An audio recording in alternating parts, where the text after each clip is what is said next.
श्रीकृष्णाय वासुदेवाय हरे परमात्मने प्रणतक्लेशनाशाय गोविन्दाय नमो नमः। श्रीगोविन्दाय नमो नमः। श्रीमद्भागवत पुराण अंतर्गत प्रथम स्कंद के तृतीय अध्याय में 11वें श्लोक तक हमने भगवान के विभिन्न अवतारों की चर्चा की। 6वें अवतार तक श्री नरसिंह भगवान का प्रादुर्भाव होता है।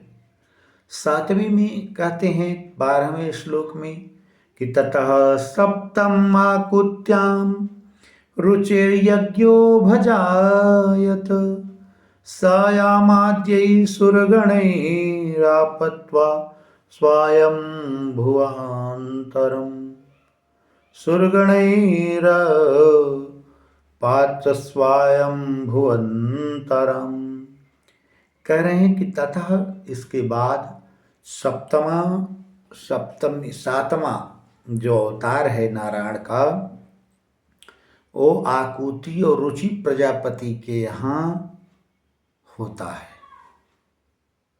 यज्ञ भगवान के रूप में होता है। और इन्हीं यज्ञ भगवान की पत्नी का नाम दक्षिणा है। अष्टमी मेरुदेव्याम तो नाभिर्जातो विक्रमः। करें 8वीं मेरु देवी के साथ नभाग के यहाँ उत्पन्न होते उरुक्रम दर्शयनम वर्त्मधीराणाम सर्वाश्रवणमस्कृतम।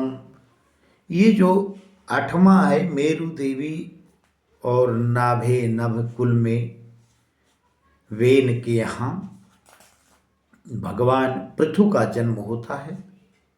और ये भगवान पृथु ने पूरे सृष्टि में निश्चित रूप से पृथ्वी से उन विलुप्त रत्नों को एवं जो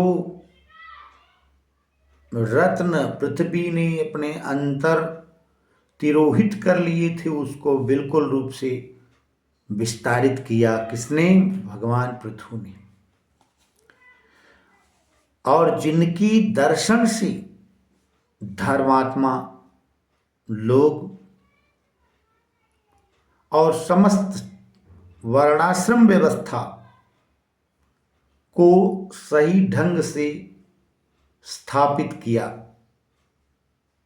किसने? भगवान पृथु ने। ये कथा प्रहलाद के प्रसंग में आगे आएगी।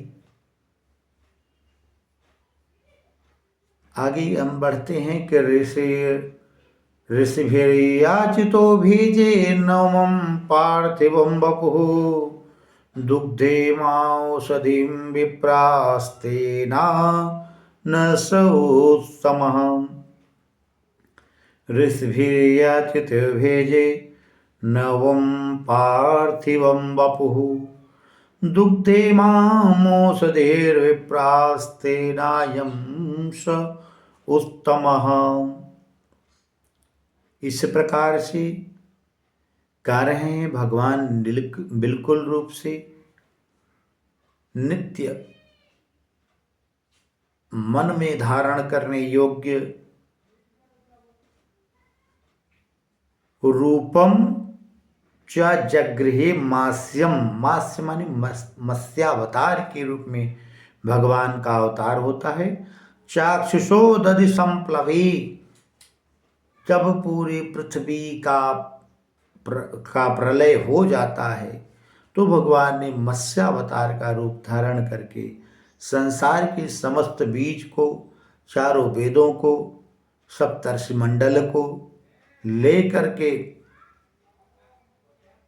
पूरी तरह से सुरक्षित उनको लेकर के संपूर्ण पृथ्वी पर जब तक पुनः सृष्टि का क्रम प्रारंभ नहीं होता तब तक के लिए सुरक्षित रखते हैं। आगे कहते नव्यारोप्यम महामय्याम वैवस्वतम मनु, और उसके बाद कहते हैं सुराणाम मुददिम मथना मथ्यनताम मंदराचलम दग्रे कमठरूपेण पृष्ठे एकादशे विभु, पृष्ठे एकादशे विभु।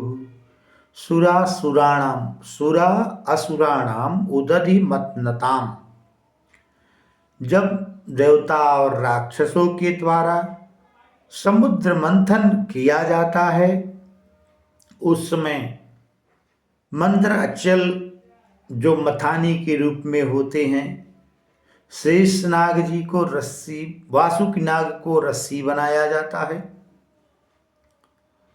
तो निश्चित रूप से श्री